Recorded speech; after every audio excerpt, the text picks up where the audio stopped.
What's up? Welcome back to the show. Today, we're gonna continue talking about the Blazers draft prospects, the most exciting time of the year for the Portland Trail Blazers, 3 years running. See what all these tanking efforts have led to. We already talked about what we think they should be doing with the number seventh overall pick. Go ahead and check out that video now if you haven't, or after this one, whatever you feel like doing. You do you. Today we're going to be talking about the number 14 overall pick. And I'm going to throw it right to our draft analyst, our what's his name, Mike Schmidt of the show. Colton, go ahead and cook. All right. So this draft is so interesting because there's so many ways that the first round could go. The players are all, who knows, I don't think anybody should be penalized in this draft for taking who they like because nothing should be considered too big of a reach because they're all jumbled everywhere, right? So last video, I didn't even talk about this guy because he was going to be the guy I raved about for the 14th pick, and that's Tajane Saloon. Salon, however you want to say it. But he has been balling out over there in France right now. His team has been playing in the playoffs. He's played 3 straight games where he had great games. He's 18 years old. He's huge. He has a ton of potential. Whispers of like, is he the Giannis of this draft type of guy? Even so, that the Spurs have been rumored to like him, taking him at potentially pick number 8. So if the draft board goes a certain way, down to pick 7, you might take Salon at 7. But if not, he's definitely the target I'd want to take at 14, even so much as trading up from the 14th pick with maybe some seconds to get him if you can. Because he's very intriguing. But as far as guys that are probably going to be there at pick 14, uh, there's a lot to like as far as picks with size go. I think we're all in agreement here on this pod that we want guys with size, whether that's at the wing, even at the 5 spot. Ayton, I personally think Ayton's a solid piece, but even if you don't know, you can still draft for size, right? So there's a couple guys that are sitting there that should be sitting there. We didn't even talk much about Cody Williams last time. If any of the wings that are talked about around the 7th pick or at 14, definitely take them. I like Cody Williams a lot more at 14 than I do at 7. That's just me. If Dalton Knecht drops because nobody wants a guy that's 23, definitely snatch him up. There's other big players that I want to talk about though and see what you guys think. Starting off with somebody who played at the University of Oregon last season and he transferred, by the name of Khalil Ware. He's 7 foot without shoes, and he shoots well from 3, and he's athletic. His big concerns before the draft were that motor issues, but going into this year, he transferred into Indiana and he played very well, especially going down the stretch. He was playing hard. So he's a guy that I really like checking out, especially, athleticism, height, ability to stretch the floor. Um, there's another guy by the name of Yves Missy, and he is also very athletic, has a lot of potential. He's been a riser in all these mock drafts that I've seen lately, and he's another big guy that I think the Blazers could take a swing on down there at pick 14. Uh, there's another guy, Cody Williams' teammate, which, he's kind of, in my opinion, the Jaime Jaquez Jr. of this draft, Tristan Da Silva from Colorado. He's older, but he could be what the Blazers need, especially if they go with a high potential guy at pick 7 and they want established. That's another guy that they could look at there. These are all wings slash big guys that could be really impactful for the Blazers. Um, you go on down the line, and if a guard happens to drop there that is a good shooter, maybe, but I would still stick to the big slash wings that are going to be lurking down there because I think that there's potential that there's a couple down there that you might want to take a swing at. Um, there's also opportunities to maybe package this pick to trade out or trade up. Like if the Blazers see Risha Shea sitting there, maybe at pick number 3, They could maybe put their picks together. I like taking multiple swings in this draft, but if nothing's there on the board that you like, maybe you can take a swing and move up. And Risha Shea's the guy I would do it for. So I think that there's a good chance that Risha Shea for sure, Connect, Williams, Salone. I think they might all be gone, before we get our 14th pick. And in some ways, that doesn't really bother me as much because I'm so low on DeAndre Ayton as our center of the future that some of these guys you're talking about, I'm fine with that at the 14th pick. I think there's some great options there. Obviously, you brought up Khalil Ware. One thing I really like about him as compared to someone like maybe Kyle Filipowski, who's also a 7-footer who's expected to go in that range. But Filipowski has like a 6'10" wingspan, and Khalil Ware has like a 7'4" wingspan. That is a completely different style of playing. That you're playing at a completely different level when you have a 7'4" wingspan. That means that he could be the guy who could go up against the Goberts, the Wimbies, the Chet Holmgrens. At a 6'10" wingspan, he's potentially going to get kind of used. So yeah, I definitely agree that going the Khalil Ware route is better than like a Filipowski route. Um, but yeah, I'm totally fine taking a center because I don't think DeAndre Ayton's our center of the future. I think we need the size. I hope we can get a wing with our 7th pick because I think that's our number one need. But beyond that, if there's big guys 7 foot plus with 7 foot plus wingspans, I'm ready to go. Yeah, I'm in that same boat that I think the 7th pick, it obviously depends on who's available where, but it would be nice if they could get the better player, the guy they're more high on, with a wing player with the 7th overall pick, and then maybe get a big guy who's more of a development project, a guy who can come off the bench, and then in 2 or 3 years replace DeAndre Ayton, because I also think that he's not going to be on the Blazers for the foreseeable future, maybe a couple of years, but I think it's kind of a transition for both Ayton and the Blazers, kind of a transition um, deal they've got going on. I don't like the idea of packaging the picks to move up because, like you mentioned, everything is so jumbled, and I just don't think there's a standout guy really worth reaching for. I think I'd rather have two guys than even Risha Shea, especially if one of them is Giannis light. I think I would rather have that than Risha Shea. Hey, he's French. He's got a long ass wingspan. He's a big wing. I'll take him happily with that pick. Do you think Saloon is worth the going number 7, Colton? I mean, with each passing game in the playoffs for his team, he's been performing. Like last game, I think he had like 18 points, 8 rebounds, 3 assists in like 20 some minutes as an 18-year-old in the playoffs, hitting big shots, 3-pointers, explosive athleticism at the rim. His problem is more like shot creation. Like he might not be adept at creating his own shot right now. He's got some footwork to fix as well, but on a team where you'd have a guy like Scoot who's projecting to be kind of the shot creator for others, and Salon is more of like that secondary play finisher The guy, play that's okay. finisher. Yeah, that's a guy that you would like to have and like to bet on the upside. Not saying he's Giannis, and I know I dropped that name, but he's a guy with a ton of potential. He's kind of like the we're going to swing out of the park. And I think that if the draft board goes where every team is picking forwards, like let's say the top of the draft board, there's like no point guards. Because I've been looking, I don't think the Spurs are going to go point guard at number 4. I think Risha Shea will go to the Spurs at number 4, at lowest as far as he's going to go.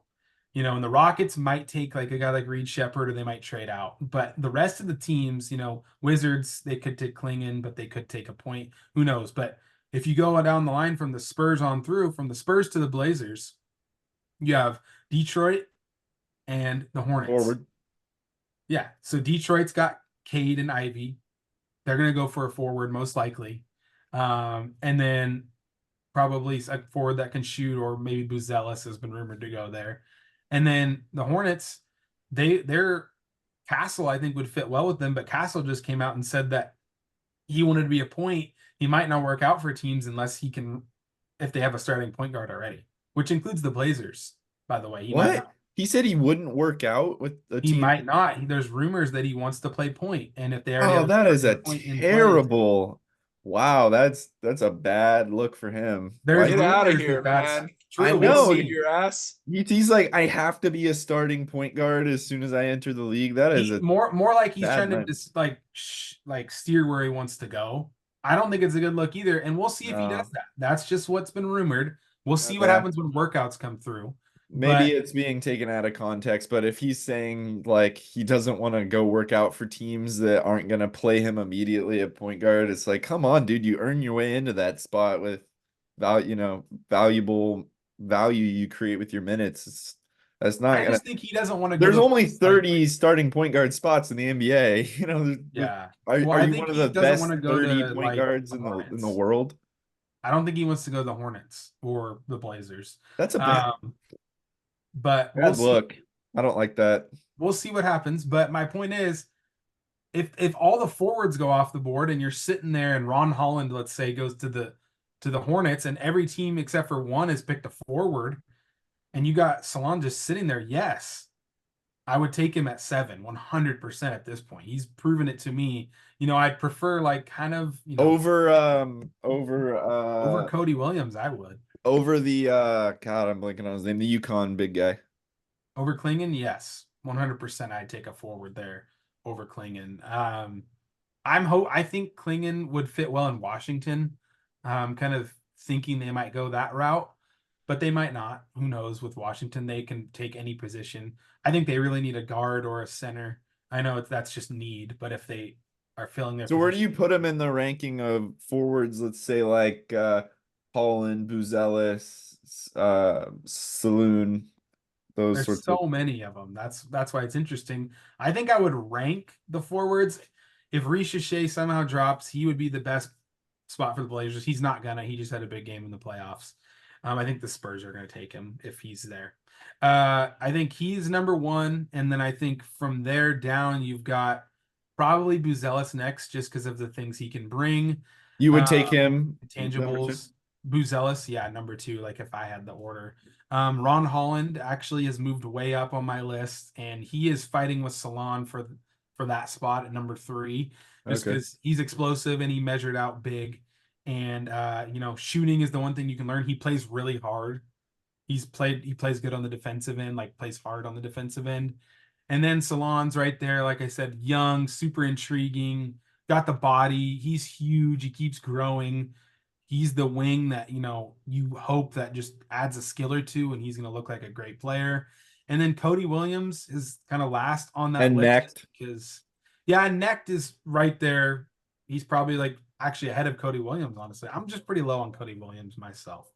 He was invisible in some of his games at Colorado. Some of it was his ankle, but some of it I just didn't like what I was seeing out there. He oftentimes down the stretch looked like the third best player on his team, which I mean the Blazers could use his skill set, but he was also really low volume.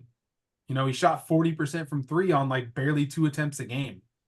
So he's hitting one every 2 games or something? Is that how the math would work out? Just because he takes 2 a game and I don't know. I don't know if I buy the shot fully. He shot 71% from the line. That's like not that big of a deal. And then he kind of had a low standing reach. You package that with the passivity. I don't know. I don't know where I'd stand on that, but I guess we did get a little bit. We were talking about the 14th pick, and we kind of got back to the 7th overall pick just because there's so much moving and shaking down there. With that, but the point is, if any of those guys are sitting there at 14, take them instantly. yeah. Any of those guys that we just said, if they fall to 14, take them. But probably won't. Like you said, it'll probably be a forward heavy top 10 most likely, and so that leaves the bigs, like you said, Ware and Messi or whatever his name was. Missy, yeah. And you think there's any chance Klingon could fall that far? I think that if he's there at 9, the Grizzlies will just take him as the Steven Adams replacement. No doubt in my mind. So I think he's if not getting out Klingon of the top slides, 10 most likely. I think if Washington passes on Klingon, he could slide. I think honestly, I kind of am projecting out what I think the draft's gonna go. Sar is gonna be up, number 1. Klingon maybe next. Reed Shepard or the Rockets might trade, and then you got forward run, in my opinion, through all the way down to Klingon at number 9. That's kind of what I've been looking at so far, and that's kind of why I moved to projecting a big with the second pick, because I think those guys might still be there. So we'll see what happens. Then But I hate to go this route, but I feel like we have to at least touch on it, even though none of us want to do this. If they have to take a guard with that spot, if there's no bigs they like, if there's no forwards, are there any guards? Like, what if Reed Shepard falls down to then 14? you What take if him. No, what then you if take him. what if Topic, because of his injury or whatever? So you Then you take take any of either those one. kind of top 10 ranked guards with that 14th pick over like a Ware? I would take Reed Shepard at number 14, 100%. And I would take Topic probably at number 14. I wouldn't love it at the time, but they both have skill sets that are Dillingham? standout. Dillingham, I don't like. Dillingham's bad on defense and he's small and he doesn't provide that. He provides scoring, but Reed Shepard at least is a knockdown shooter and he had good defensive Defense. metrics in college. And then Topic is 6'6" and he's a good distributor, right? I mean, I don't love the fit with that one as much as Reed Shepard, but we all admit we're probably going to see, we don't really love Banton. We think he's probably going to go. Simons is probably going to be gone to clear the runway, and then even Brogdon. You're going to need a third guard. Reed Shepard Coming off the would bench. actually be pretty solid. And then Stephen Castle refuses to play for the Blazers or We'll whatever see. team that he doesn't want to play for. That So I could guess just be he's chatter. off the board. That And could be then chatter. the guy that I just said, Dillingham too, if he was sitting there at 14, you pass on him. I'm just not a fan of small, no defense guards that aren't even mega scorers, Not a good combo in my opinion. I'm out on. I think So- he's going to slide. I so think he's going to be my prediction. You think he's not gonna, you think he'll be there at 14? He might. I think maybe one of those teams that are sitting from 10 to 13 might take him, but I don't think I wouldn't take him with a high pick. Maybe the Rockets do. Maybe the Spurs do at 8, but I think the Spurs will probably take a forward and then like Topic is my opinion. What about you, Riley? If Topic or Reed Shepard is sitting there at 14, do you take like a Khalil Ware or a Messi or someone like that over those guys that are like some mocks have them like in the top 5? My real concern is that we're going to take someone like that at number 7 because I think that they might slide a little bit and then we're going to see all of those forwards that we're talking about go like from 2 to 6 and there's not going to be a lot left and we're going to be in a situation where we're either looking at taking one of these 15-ish bigs, like 15th ranked bigs or someone like Topic who might still be sitting around. And if we take him at 7, then I think at 14 we still would desperately need a wing. And I brought up Tristan da Silva a long time ago, and he's still someone that I really have my eye on too. And I think there's a good chance he's still available at 14, but it just depends so much on what we take at number 7. If we take a wing at number 7, I don't necessarily think we take da Silva at 14 because I think that we could probably go for size at that point. If Topic is still sitting there at 14 somehow, I would not go that route. I think that it's just a terrible fit for the Blazers. Wow. I am not, in a lot of drafts, I say like take the best talent that's available on the board. But we've talked a lot about how in this draft, we have no idea how these guys are going to flesh out. I feel there is a good chance that someone like da Silva could be better than Topic in the league in 5 years. I really feel like that might be a gamble worth taking to go for someone who is a better position fit because the last thing we need is another super young point guard. That would be a disaster in terms of figuring out who's going to play the minutes. I mean, so we draft Topic and he never plays or Scoot doesn't play or Shaden gets less minutes. None of those are options that we can consider, I don't think. What a mess. This draft is such a mess right now. It's kind of is a bit of I don't know. It could either end up being a good thing or it could be a real shame that this is the draft. Blazers end up with 2 picks in that position. It feels like 7 and 14. It's a little bit tough. Obviously, it'll start to shake out as I mean, it might probably draft day is when it'll start to shake out. I don't think anybody's gonna know what's going on until draft day. I just want to But briefly could you say, imagine being in that war room though, as the Mike Schmidt and Joe Cronin in there trying to figure it out? It's gonna be a crazy day for those guys. I And just want to say, it could make or break their careers too, specifically Joe Cronin. If he doesn't hit in this draft, it could be a short run for him. so the 14th pick could be traded as well as part of like salary moves. I think it's probably easier to trade it for a player than the 7th pick is, just because value's kind of hard when you don't know the strength of the draft at the top of the lottery like that. The 14th pick, let's say the Houston Rockets draft a forward at 3 because they draft a forward and they think that's the best player available. They are going to be so overstocked with forwards. They already are getting close. I already think that there's going to be an odd one out. But if they draft another forward, that's when the Blazers could pounce on somebody like Tari Eason, who I've talked about in the past, who's a big defensive oriented wing that the Blazers could really need.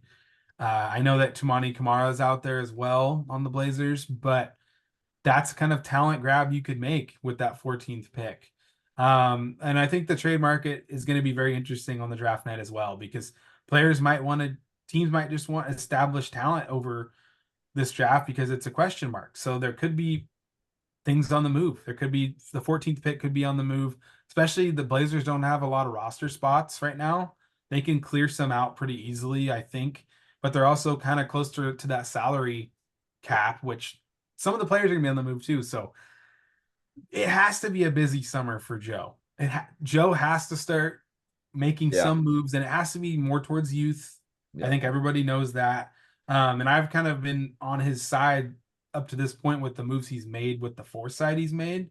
But he's got to do something this summer to kind of clear the deck here. And what that is remains to be seen. Honestly, there's so many ways it could go. The 14th pick could be the catalyst to some of this. Do the Blazers have any other picks? Do they have second round picks? 2 second-round picks, yes. And this year the draft is actually 2 days, so Yeah. it's not all crammed into one. So I'll definitely be tuning in. I know we'll be going live for the first round of the draft. We probably won't go live for the second round, but At least through 14, we'll go. the Blazers could package those 2 picks, the second rounders, and trade back in the first round, because I think that they're pick 34 and pick 40. So they're both pretty solid second round picks high up there. So if there's a guy that falls in the first round, and who knows what happens at the top of the draft, then they could do it, because I doubt they're going to add 4 rookies. I think at least one of the picks is going to be on the move, maybe 2. Could be both the seconds, could be the first, could be packaging the seconds to trade up. Who knows? But I kind of very feel like draft time the last couple years we thought would be very active. We thought a lot would be happening, and it's been pretty quiet, relatively quiet. They just kind of take their guy and move on. Obviously, last summer the Dame trade happened, but it was much later in the year. What was it, like September or something like that it happened? But this year, I think that draft day could actually be pretty noisy for the Blazers. I think they should have a active war room in there, trying to figure out a way to move maybe some of these picks, and then also some of the players, and like you said, clear the deck, clear the runway for the youth to take over, because the multiple timelines thing didn't end with the Dame trade. It's continued on. So I hope that, yeah, it's going to be Joe's biggest test. I think obviously the Dame trade was a huge test, and but I think this is really where he's going to either make or break himself with this year, trying to get the right pieces in place for the rebuild, because last year was kind of ugly. I don't think they really got where they wanted to necessarily. Maybe they did. It was ugly. And we all, I think, hope next year we're going to start to see it start to take shape. The young core. We just need to see stuff out of the young core. That includes the rookies that are drafted this year. I think we need to see a plan. We need to see some schemes. If they still lose a lot of games, but the young guys are popping game to game, that's going to feel a lot different. Definitely. Yeah, I just don't want to see another season of like Brogdon and Jeremy Grant trying desperately to make us a 500 team, but not having enough help to even be that good, and like that's just not what where the Blazers should be. It should be about moving on to the young team. We made the decision. I'm still not sure how I feel about the decision, but that's where we are now. And so this 1 foot in, 1 foot out of like having, aging all-star caliber players or guys who used to be all-star caliber players or whatever, while we're trying to build up these young guys. It didn't work last year, and I really want to see us commit to a timeline. So yeah, draft young, trade away. Yeah. Like Everybody you over. said last week, Colton, 2 of the 3, Brogdon, Grant, and Simons have to go. I think that's the only thing that makes any sense.